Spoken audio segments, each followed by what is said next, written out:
That's Redd Kross from their brand new self-titled double album. The McDonald brothers have been making music together now for over 40 years. This double album proves that the band has plenty of gas left in the tank. Here is Steve McDonald to tell us how and why they roped former Red Hot Chili Pepper Josh Klinghoffer in to produce their latest opus.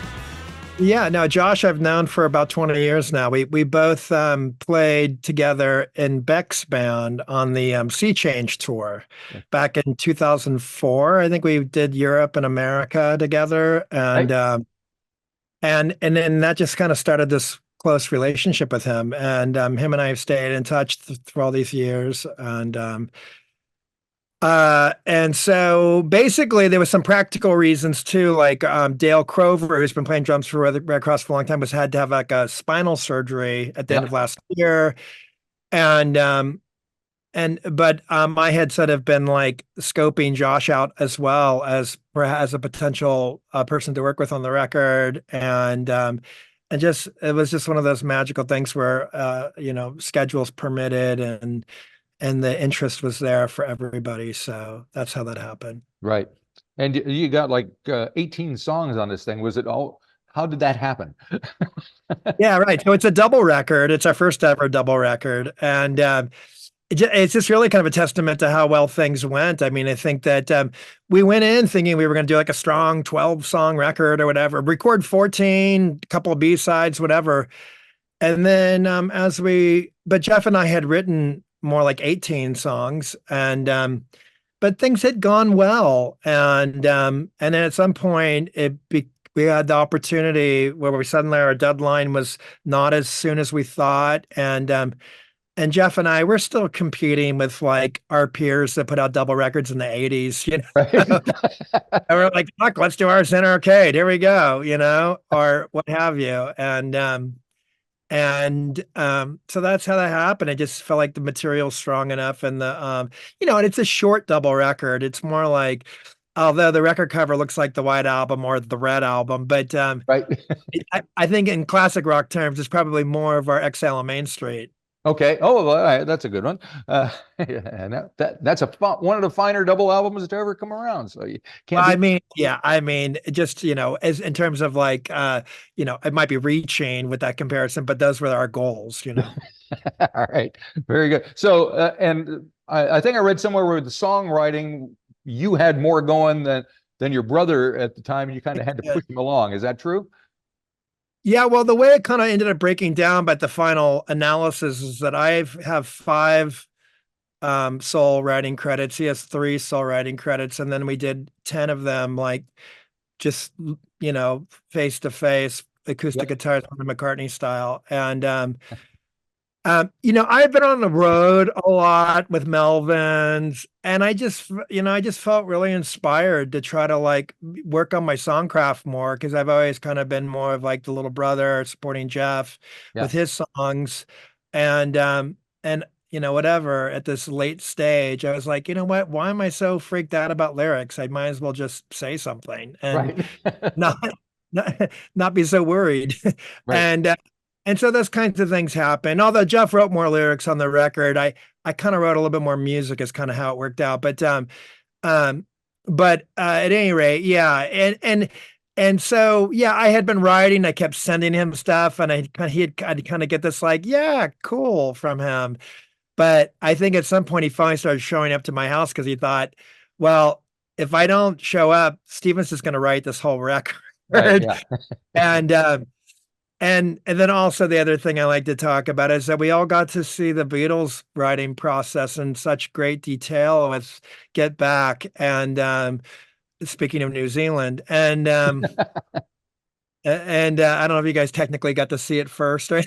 Well, we get everything at least a day earlier. Your record will be out, okay. will be out a day earlier here. So yeah, right. And but since it was actually edited on your soil right there, but anyways, but because you're on the other side of the timeline, the date line is probably the only reason you saw it a day earlier. But it just was really I mean, it was fascinating and magical, and especially as a musician. I mean, maybe other people are bored. I don't know, but I loved every little detail. I've watched it twice. Maybe there's another one coming up for me, but once with the family while we're cooking dinner, but then another time with like, earbuds in, let's Yeah. catch every syllable.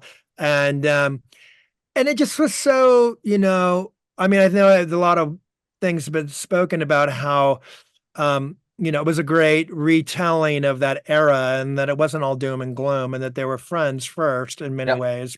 Um, uh, but it was also just great to hear this band that is just like the mystique is just, the legacy is so intense, but like to hear them working out a song and then it's like, oh, it's like a garage band like Yeah. any other.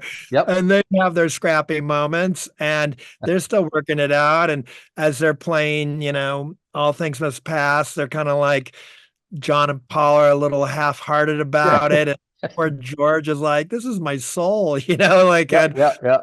and I identify with all these different things. And, I've always known that they experienced everything that there is to experience in a band first.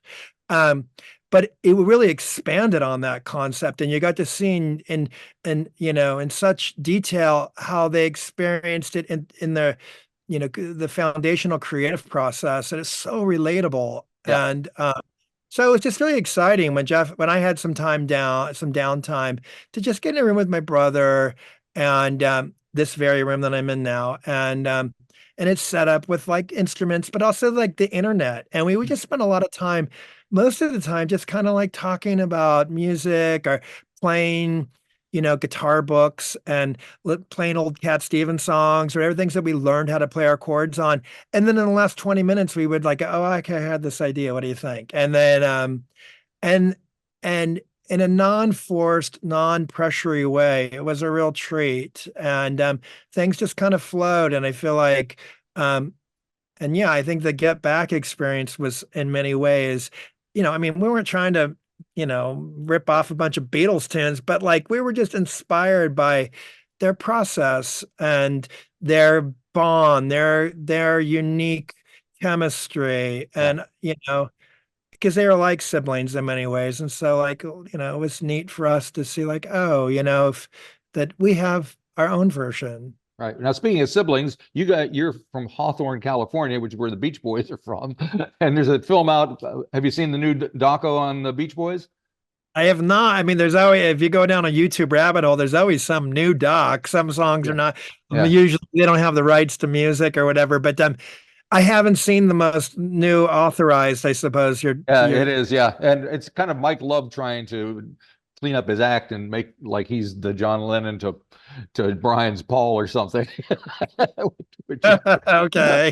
good luck with that. But I I mean, mean, I love his baritone vocals, but I mean, I'm not sure if I'm gonna have a hard time, believing that talent. yeah. So you guys have a film that's about the band. That's is it out yet or being released? It's Well, they're currently like they're doing the festival circuits. They're soliciting distribution. So you can't view it on YouTube or whatever right now, or through any streaming site yet. But hopefully soon. And but yeah, it just played. It just kind of had an LA premiere at a small rock and roll film festival in town called Don't Knock the Rock. okay. And yeah, and it was like it was great. It was like the Redd Kross sandwich because it was the opening film of the festival and then the closing film, and they managed to sell out both nights at our local movie theater. So what's it like? Is it like watching your life pass before your eyes? Yeah, I kind of leave my body a little bit. It's a little weird, but there's been such a so much goodwill. Like the response to the film is just so positive. So as much as I might leave my body at times, it's nice that people seem to be receptive to it and encouraging about it. So yeah, and then the filmmakers worked like forever on it, As they do. In many ways, it's a story of, human perseverance, I suppose. So there's some relatable stuff, even if you know not a single note of our band, which in the mainstream world is most people. That's true. Sad. And But and that's the case the movie's trying to make, yeah. that's not correct or something. But I think the filmmaker was also a great example of perseverance and the sort of Don Quixote-esque, just, single-mindedness. So but from day one, I'd always said to him, well, you go for it, but I hope it works out for you. And then is there a memoir coming as well? There is. It's so strange. Yeah. So this year is just crazy. Yeah, there's a memoir coming out on Omnibus Press in the fall, and it's kind of like an oral history. A great music writer, a guy named Dan Epstein, has been interviewing me and my brother. The better, like, for hours and hours and hours last year, and a little bit this year.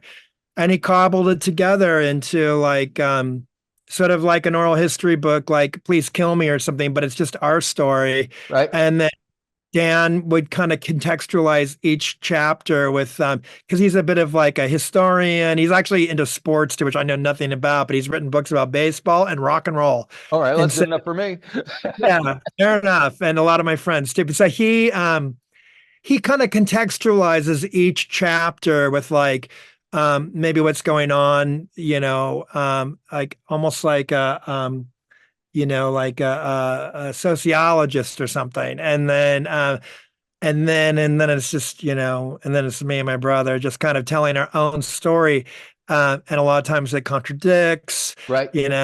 And sometimes it tells the same story, but there's usually like the truth lies somewhere in the middle of what we have to say, probably. And Yeah, I'm sure it does. there's lots of photos and stuff like that. So it's more of like, I think the documentary is sort of this fast-paced primer for someone that knows.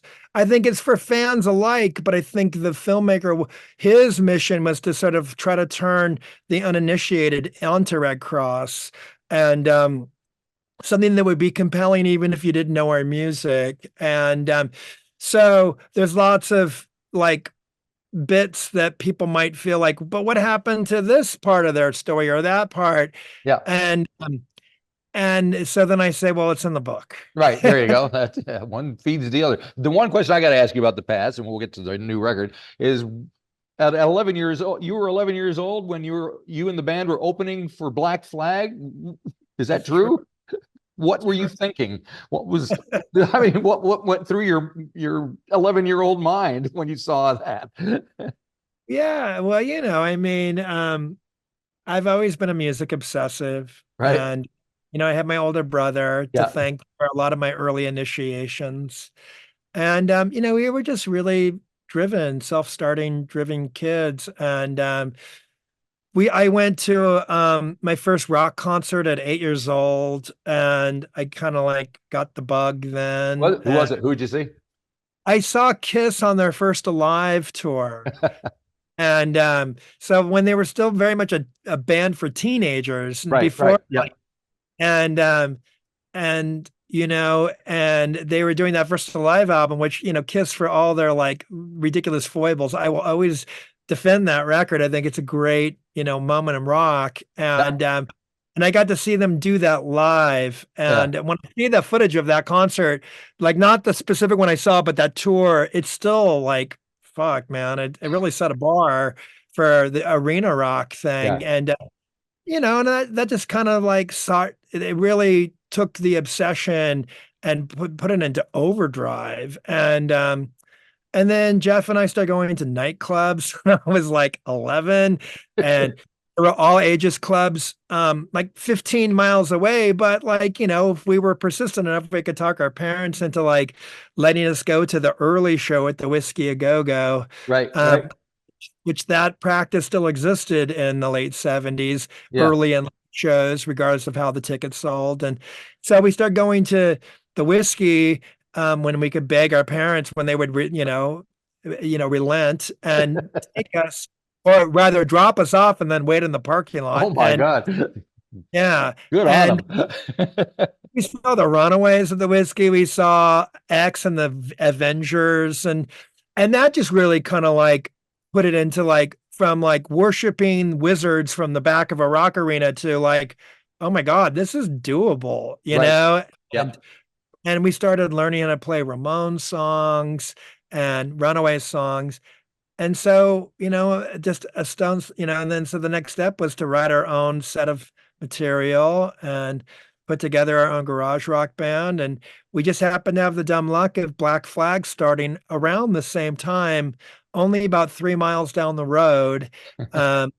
And they weren't known, but we were tenacious enough to find them and then pursue them.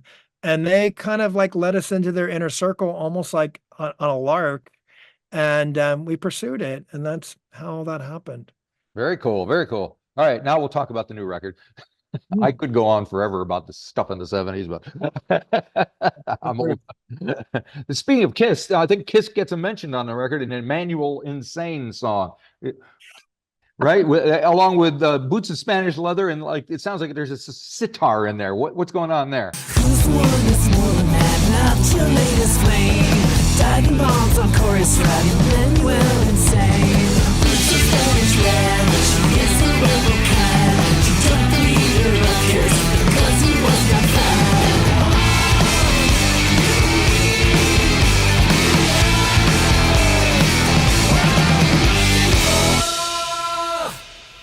Emmanuel Insane. Well, there was a sitar in the studio. Oh, well, the electric sitar, the choral electric sitar, which was in so many soul records in the early 70s.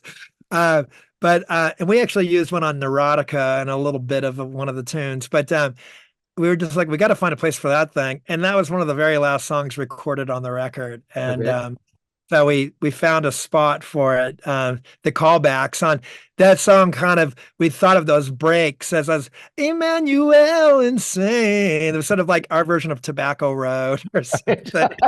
and then we did this little callback, and then that inspired Josh to pull out the choral and lay that down. And that lyric about the singer of Kiss, I think that was inspired by the Bob Dylan doc of about the Rolling Thunder review. Oh, right, yeah. And there was some story. Well, Bob Dylan, I mean, but he was such a weirdo. But for some reason, he was obsessed with Kiss. Kiss would come up a lot, and and I guess his violin player, I forget her name, Raven or something. I think she was dating Gene Scarlett Simmons. Rivera. Yeah, I forget. I'm not the real Dylan obsessed. That's Jeff, and I was actually in the studio recording while Josh and Jeff were watching that doc in the other room. But that's when that lyric kind of came together, and I think it's a reference to a member of Dylan's camp who was dating Gene Simmons, which we referred to as the leader of Kiss. Right. Oh, that's a Dylanism. He called him the leader of Kiss, and we just thought that was the funniest thing in the world. I don't even think he said Gene. I think we assumed it was Gene, but right, probably was.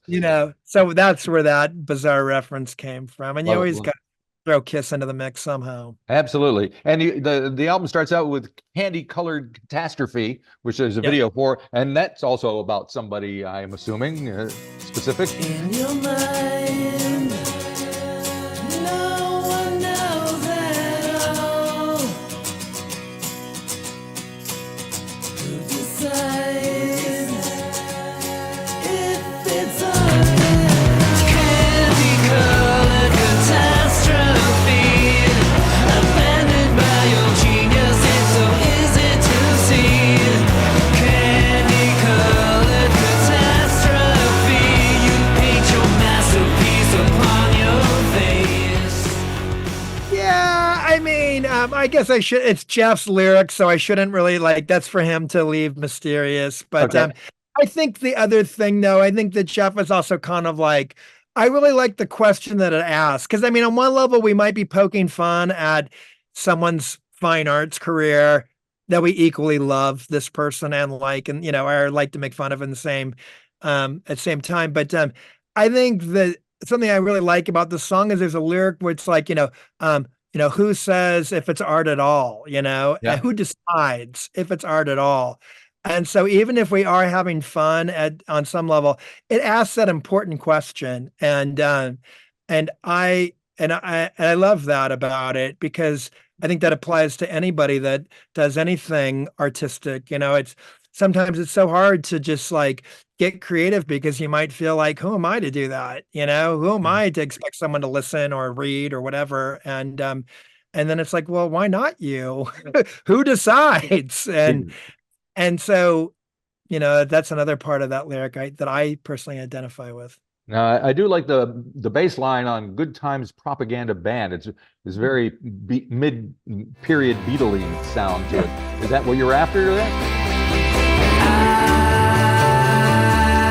I play electric.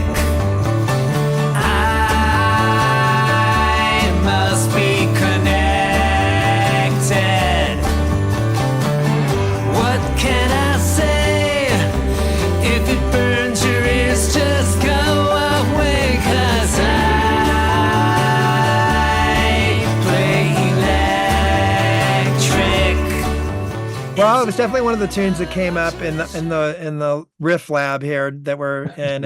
Yeah. It definitely happened in the last portion of an afternoon, and I don't know what we had been listening to earlier that day, but I mean, my favorite music is from the '60s, and I love that sort of Taxman, Rain. I was going to say Taxman. You nailed it. McCartney moment where he's like, getting really into that, those flat sevens or whatever you call them, and so it just kind of came out naturally. But but that song was definitely me and Jeff writing together, and he had some chords, and that bass line came out, and the song just kind of flowed from there. Yeah, and you have a song called "Stuff," which I think is one of yours that has a little kind of. I heard a woo, and I thought, oh, that's a Beatle reference as well. But are you a hoarder? We've got too much stuff. It's way more than enough.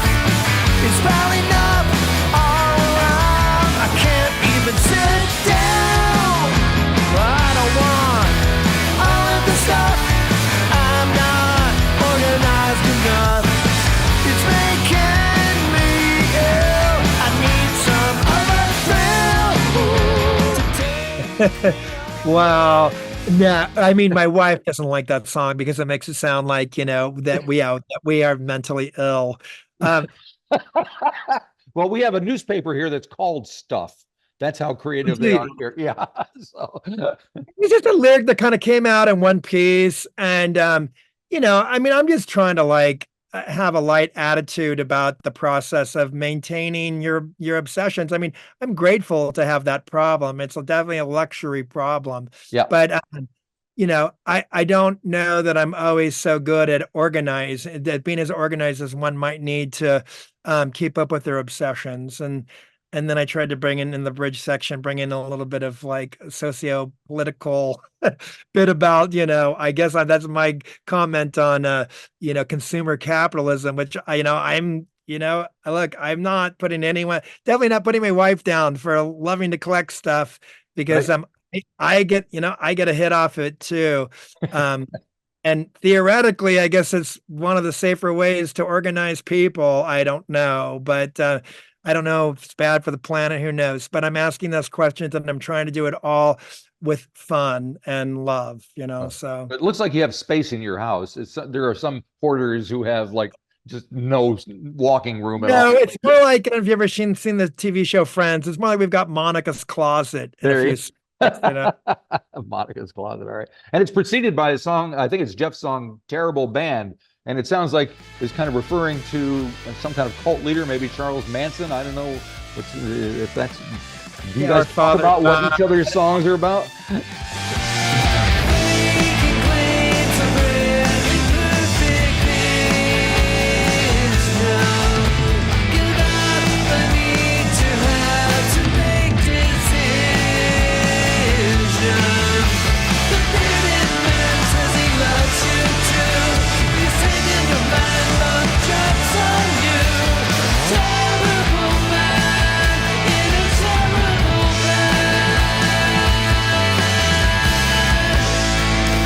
Yeah, well, I mean, so that was definitely a lyric that kind of came up in the riff lab again, and I had gone and seen a band from that we had known from the '90s, right? And I was just telling him the story, and we were just kind of reminiscing about rock bands and cult some bands that seem sort of like cult leaders, and then also cult leaders that have bands, and Manson, Father Yod, things like that. And then Also, when we were recording, Jeff and Josh were constantly looking for new documentaries about cults, which there seems to be a real glut of them on the streaming platform. So there was always some sort of interest about that level. And, so it was just a good theme that came up a few times. Well, you could make the argument that the whole MAGA thing is kind of cult oriented, and I don't know where you stand politically, but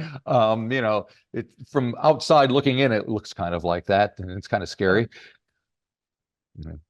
I agree. I go whatever. I mean, whatever. And we're a cult band, so there you go. We're fearless leaders to some. I have no idea, but but more taking. But I think But yeah, we were interested in like why what seemed like regular people do crazy things sometimes, and then oftentimes it's connected to rock and roll somehow, and Right. and it's just that's how unbearable man with a terrible band, I think, the way that lyric came from. Oh, right. Yeah. Gotcha. Now I found this in my collection, which is kind of radio thing with an interview and all that. And I was watching some videos of you guys over the years, and you got to the point where you were showing up on like the Tonight Show or Jimmy, all those things. Yeah. Did it feel like things got to a certain point with the band and it was either going to go this way or that way or stay the same? How do you look at the rise and fall and rise or whatever of the trajectory of things? Yeah, I mean, it's showbiz. I remember hearing like a Tony Bennett talking about it, like in the 90s, talking about from his, he was older than I am now, or maybe about the age I am now. And he was just kind of talking about it's like stocks, sometimes your stocks are up, sometimes they're down. And, Yep. if you're a long haul person, then you just kind of get used to that and don't take it personally.